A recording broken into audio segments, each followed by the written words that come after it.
அனைவருக்கும் வணக்கம். இப்போ தான் நம்ம வீடியோவுக்கு நீங்கள் முத வர்றீங்க அப்படின்னா, நம்ம வீடியோவை தயவு செஞ்சு நம்ம சேனலை சப்ஸ்கிரைப் பண்ணிக்கோங்க.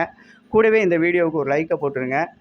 இந்த வீடியோவில் இருக்க நல்ல விஷயங்கள், எங்களது வீடியோவின் தரம் பற்றிய உங்கள் கருத்துக்களை மறக்காமல் கமெண்ட் பாக்ஸில் சொல்லுங்கள்.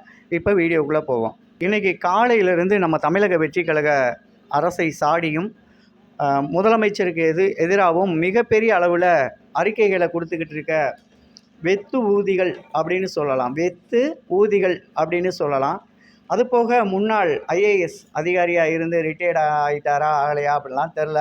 தமிழக வெற்றி கழகத்தில் இணைய போகிறேன்னு சொல்லிக்கிட்டு இருக்க ஐயா சகாயம் அவர்கள் நமது தமிழக வெற்றி கழகத்துக்கான அறிவுரைகள் வழங்கியிருக்காரு. இதை செய்தி சேனல்கள் எப்படி போடுறாங்க தெரியுமா? அவரோட பேட்டி நீங்கள் ஒருவேளை கேட்டிருந்தீங்கன்னா நான் சொன்னது சரி அப்படின்னு சொல்லுவீங்க. ஒருவேளை தவறு அப்படின்னா மறக்காமல் கமெண்ட் பாக்ஸில் சொல்லுங்கள். அவர் என்ன சொல்கிறாரு, மாற்று கட்சியிலிருந்து வரக்கூடிய அனைத்து இந்திய அண்ணா திராவிட முன்னேற்ற கழகத்தில் இருக்கக்கூடிய ஊழல்வாதிகளை நீங்கள் உள்ளே சேர்க்காதீங்கன்னு சொல்லியிருக்காரு. இது அந்த செய்தி சேனல்கள் எப்படி தெரியுமா போட்டு ஓட்டிகிட்டு இருக்கான். காலையில் 9 மணிக்கு ஆரம்பித்தாங்க ஒரு சேனலு. இப்போ வரைக்கும் சகாயம் ஐயா வன்மையாக கண்டிச்சிட்டாரு. தாவேகா அரசை ரொம்ப இழிவுபடுத்தி பேசிட்டாரு. அவர் அப்போல்லாம் ஒன்றுமே பேசலை. அவர் சொன்னது மிக நியாயமான அரசியல் யதார்த்தமான ஒரு பதிவை அவர் சொல்லியிருக்காரு.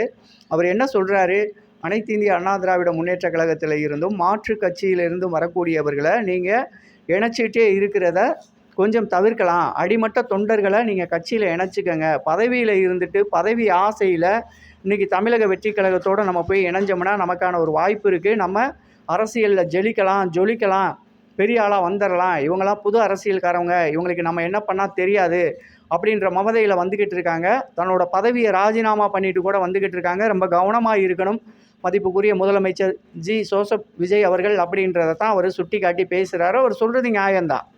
ஏன்னா அவர் ஐஏஎஸ் இருக்கும்போது அந்த கல்குவாரியை மூடிட்டு இந்த அனைத்து இந்திய அண்ணா திராவிட முன்னேற்ற கழக அமைச்சர்களாலையும் புரட்சி தலைவி அம்மாவாலையும் எந்த அளவுக்கு பாதிக்கப்பட்டார் அப்படின்றத அந்த காலகட்டங்களில் இருந்தவங்க நிச்சயமாக உணர்ந்திருப்பீங்க. அதை மிகவும் உணர்ந்தவர் ஐஏஎஸ் சகாயமையா அவர்கள். அவரை போல் நேர்மையான ஒரு அதிகாரியை நீங்கள் விரல் விட்டு கூட எண்ண முடியாத அளவுக்கு இன்றைக்கி தமிழ்நாட்டில் இருந்துக்கிட்டு இருக்குது. தமிழ்நாட்டு மக்கள் எதிர்பார்த்துக்கிட்டு இருக்க ஒரு அதிகாரிகளில் மிக நேர்மையான ஒரு அதிகாரி அப்படின்னா ஐயா சகாயம் அவர்கள். ஒருவேளை சகாயம் ஐயா அவர்கள் நமது தமிழக வெற்றி கழகத்தில் இணைஞ்சால் இன்னும் சட்டத்திட்டங்கள் ரொம்ப டஃப்பாக இருக்கும் அப்படின்னு நானே யோசித்து ஒரு முறையெல்லாம் சொல்லியிருக்கேன். ஒருவேளை தெரிஞ்சோ தெரியாமலோ யாராவது தவறு செஞ்சால் கூட அவர் உடனடியாக கேட்பார், பொது வழியில் பேசிடுவார். இது அரசியலுக்கும் அரசுக்கும் முதலமைச்சருக்கும் மிகப்பெரிய தர்ம சங்கடத்தை கொடுத்துரும் அப்படின்றத நான் பேசியிருக்கேன். அப்பேற்பட்ட ஒரு அதிகாரி இன்றைக்கி தமிழக அரசுக்கு ஒரு அறிவுரை தான் கூறியிருக்காரு. இந்த செய்தி சேனல்கள் தவறாக சித்தரித்து அந்த பதிவை தம்ப்லைன்ஸ் போட்டு காசு பார்த்துட்ருக்காங்க. அதெல்லாம் நாசமாக போயிடும். அது போட்டோம்.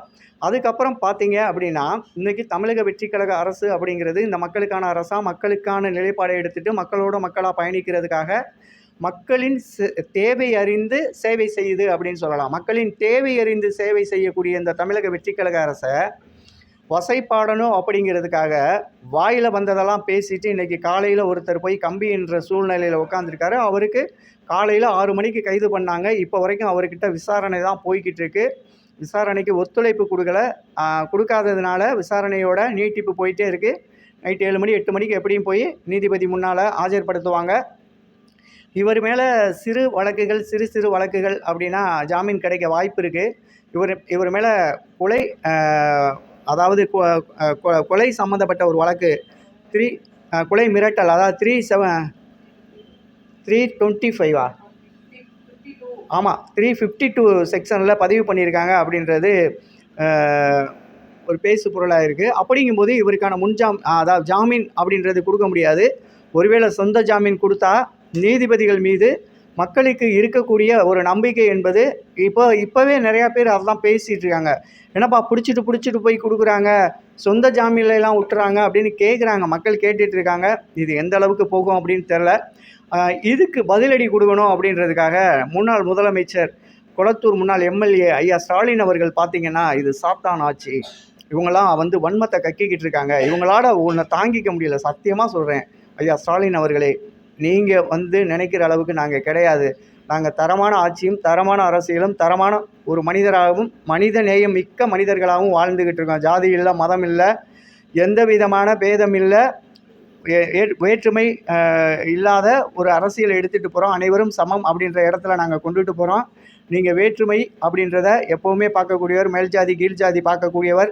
ஏன் உதாரணத்துக்கு நம்ம திருமா அவர்களுக்கு கூட பிளாஸ்டிக் சேர் போட்டு உட்கார வச்சவங்க தானே நீங்கள், இல்லைன்னு சொல்ல முடியாதுல்ல. அதே மாதிரி மதிப்புக்குரிய சாட்டை, அதாவது துரைமுருகன் ஐயா, முன்னாள் பழம்பெரும் அரசியல்வாதி, ஜீப்பில் ஏறி ஒரு அன்பு சகோதரர் ஏதோ ஒன்று சொல்ல போகும்போது, ஏண்டா எனக்கு ஏன் சமத்துக்கு நீ வந்துருவியா அப்படின்னு கேட்டவர் தானே. இப்படி ஒரு ஜாதி வெறி, ஜாதி வன்மத்தை வச்சுருக்க நீங்கள்லாம் பேசுகிறதுக்கு அருகதே கிடையாது. துப்பே இல்லை உங்களுக்கெல்லாம். இப்படி பேசுகிறதுக்கு உங்களுக்கு வெக்கமாக இல்லையா மிஸ்டர் ஸ்டாலின் ஐயா அவர்களே அப்படின்னு தான் எனக்கு கேட்க தோணுது. இப்படிலாம் பேசாதீங்க. நாங்கள் சாத்தான் ஆட்சி அப்படின்னா நீங்கள் சனியின் ஆட்சியா இவ்வளோ நாள் பண்ணினது? இந்த மக்களை வாட்டி வதச்சி வச்சுருந்ததெல்லாம் என்ன ஆட்சின்னு சொல்கிறது? அதுக்கு பேர் வேறு ஏதாவது ஒன்று இருக்கா? இருந்தால் தயவு செஞ்சு நம்ம உறவுகள் கமெண்ட் பாக்ஸில் சொல்லிடுங்க. இப்பேற்பட்டவர்களுக்கு நம்ம பதிலடி கொடுத்து தான் ஆகணும். ரெண்டாவது, இன்றைக்கி சிவி சண்முகம் அவர்கள் அனைத்து இந்திய அண்ணா திராவிட முன்னேற்ற கழகத்திலிருந்து தன்னை நீக்கிக்கிட்டு இருக்காரு. ஆமாங்க, இவரே நீக்கிட்டார். இப்போ பாருங்களேன், அனைத்து இந்திய அண்ணா திராவிட முன்னேற்ற கழகம் அப்படின்ற ஒரு கட்சி ஒரு மனுஷனுக்காக அவ்வளோ எம்எல்ஏக்களும் ராஜினாமா பண்ணிவிட்டு முன்னாள் எம்எல்ஏக்கள், இன்னாள் எம்எல்ஏக்கள், முன்னாள் அமைச்சர்கள், கட்சி தொண்டர்கள், மாவட்ட செயலாளர்கள், நிர்வாகிகள், இப்படி எல்லாரும் கலண்டு வந்து சேர்ந்துக்கிட்டு இருக்கும்போது எனக்கு ஒரு சின்ன சந்தேகம் இருக்குது. ஐயா, நீங்கள் எல்லோரும் ஒன்று சேர்ந்து ஒரு ஒருங்கிணைந்த ஒரு பாதையோடு நீங்கள் அமைச்சிட்டு, ஐயா எடப்பாடியை தூக்கி வெளியில் போடுறதுக்கு உங்களுக்கு ஏன் திராணி இல்லையா?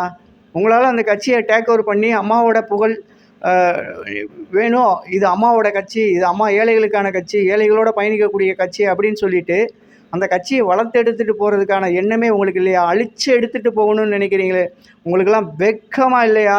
இந்த கட்சியை அம்மா எவ்வளோ கஷ்டப்பட்டு இந்த ஏழைகளுக்கான கட்சியாக வச்சுருந்தாங்க, எவ்வளோ பேர் அழுகிறாங்க தெரியுமா ஐயா? அந்த அம்மாவாலையும் ஐயாவாலையும் புரட்சித் தலைவர் எம்ஜிஆராலையும் புரட்சி தலைவி அம்மாவாலையும் வாழ்ந்த குடும்பங்கள் என்று ரோட்டில் நின்று இன்றைக்கி கண்ணீர் சிந்திக்கிட்டு இருக்காங்க. இப்பேற்பட்ட உறவுகளாக வளர்ந்து வந்த அந்த இரட்டை இலை சின்னமும் சரி, புரட்சி தலைவி அம்மாவும் சரி, புரட்சி தலைவரும் சரி, மக்கள் இதயத்தில் நீங்கா இடம் பிடித்த தலைவர்களோடு பயணித்த நீங்கள் எல்லாம் அவர் ஒருத்தருக்கு பயந்துட்டு, இது எப்படி தெரியுமா சொல்லுவாங்க, என்னையா அது கொசுவுக்கு பயந்து கோட்டையை விட்டு ஓடணுன்ற கதையா? ஒருத்தனுக்கு பயந்து நீங்கள் ஊரே காலி பண்ணி வந்துட்டுருக்கீங்களே ஐயா, மனசுக்கு ரொம்ப வேதனையாக இருக்குது ஐயா. செங்கோட்டையன் ஐயா வரும்போதே நான் ரொம்ப வேதப்பட்டேன். அதை விட ரொம்ப வேதனைப்பட்டது ஐயா ஓபிஎஸ் அவர்கள் போய் திமுகவில் இணையும் போது உண்மையிலே அவரெல்லாம் நடைபிணமாக தான் இன்றைக்கி அந்த கட்சியில் இருப்பார், என் மனச்சாட்சி சொல்லுது. ஏன்னா அவரோட நான் பேசி பழகிய நாட்கள்லாம் இருக்குது, அவரை பற்றி நல்லா தெரியும். அம்மாவின் தீவிர விசுவாசி, உண்மையானவர், அந்த கட்சிக்கு மிகப்பெரிய அளவில் உண்மையாக இருந்தவர். ஏதோ ஒரு கோபத்தில் போய் அங்கே இணைஞ்சிட்டு இன்றைக்கு வரைக்கும் ரத்த கண்ணீர் வடிச்சுக்கிட்டு தான் இருப்பார் அப்படின்றது என் மனசில் இருக்குது. அது உண்மையாக இருக்குமா பொய்யா இருக்குமான்றதை நீங்கள் மறக்காமல் கமெண்ட் பாக்ஸில் சொல்லுங்கள். ஏன்னா அம்மாவின் உண்மை விசுவாசி. 3 முறை புரட்சி தலைவி அம்மா அவர்கள் அவருக்கு முதலமைச்சர் பதவியை விட்டு கொடுத்துட்டு போய் திருப்பி வந்தவுடனே அந்த பதவியை உடனே கொடுத்தவர்.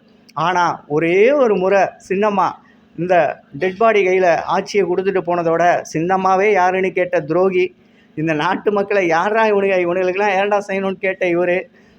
இன்னும் சொல்லணும் அப்படின்னாக்க, கூவத்தூரில் அடைச்சி வச்சு மிகப்பெரிய அளவில் கும்மாளம் போட்டு அதுக்கு பேரெல்லாம் என்னன்னு சொல்கிறது, குதிரை பேரம்னு சொல்கிறதா இல்லை கூவத்தூர் பேரம்னு சொல்கிறதா? அதனால தான் உங்களுக்கு இப்போ மனசு அந்த மாதிரி இருக்குமோ, நம்ம பண்ண மாதிரி தான் இவங்களும் பண்ணுவாங்களோ அப்படின்னு உங்களுக்கு உறுத்துது. கிடையாது.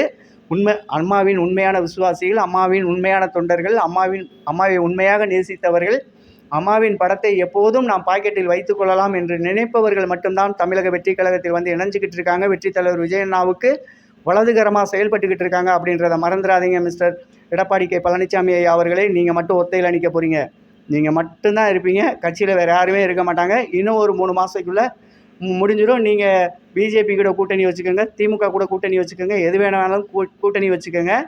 அது எடப்பாடி கே பழனிசாமி என்னும் நீங்கள் ஒருத்தர் மட்டும்தான் போய் இணைய போகிறீங்க. அம்மாவின் உண்மை விசுவாசிகள் போய் திமுகவில் இணையவே மாட்டாங்க. சோறு தானே திங்கிறோம். புரட்சித் தலைவர் ஐயா எம்ஜிஆர் அவர்கள் கட்சி ஆரம்பிக்கிறது என்ன சொல்லி ஆரம்பித்தார்? தீய சக்தி திமுகவை விட்டு வீட்டுக்கு ஒழிப்போம் அப்படின்னு சொல்லி ஆரம்பித்தார். அவர் இருந்த வரைக்கும் திமுக ஆட்சிக்கே வர முடியலை. அவ்வளோ பெரிய இமயம் போன்ற கட்சி. ஐயாவுக்கு உடம்பு சரியில்லாமல் அமெரிக்காவில் இருக்கும்போது நம்ம திராவிட முன்னேற்ற கழக தலைவர் கலைஞர் அவர்கள், கருணாநிதி அவர் கேட்குறாரு, ஐயா ராமச்சந்திரன் அவர்களே, நீங்கள் அமெரிக்காவிலிருந்து திரும்பி வரும் வரை அந்த ஆட்சி பொறுப்பை என்னிடம் கொடுத்து விடுங்கள், உங்கள் ஸ்தானத்திலிருந்து நான் அந்த ஆட்சியை நடத்துகிறேன்னு சொல்லி கையில் காலில் விழுந்து கெஞ்சினாள் தானே அவங்க அப்பா. மறந்துட்டோம்னு நினைப்பீங்கள்ல, அது மாதிரி இனிமே நடக்காது. தயவு செஞ்சு அனைத்து இந்திய அண்ணா திராவிட முன்னேற்றக் கழகம் என்ற கட்சியை சீரும் சிறப்புமா எடுத்துகிட்டு போங்க. அந்த கட்சியை அழிஞ்சிராம பார்த்துக்கங்கய்யா. மனசுக்கு ரொம்ப வேதனையாக இருக்குய்யா. கட்சி இருக்கணும். எங்களோட கட்சி வளரணும்னு நினைக்கிறத விட எங்களுக்கான எதிரான ஒரு கட்சி இருக்கணும்னு நினைக்கிறேன். எதிரி கட்சி வேணாம் எங்களுக்கு. திமுக என்ற தீய சக்தி எங்களுக்கு தேவையே இல்லை. எங்கள் தலைவரின் நிலைப்பாடு தான் எங்களோட நிலைப்பாடு. மீண்டும் அடுத்த ஒரு வீடியோவில் உங்களை சந்திக்க வரேன். நன்றி, வணக்கம்.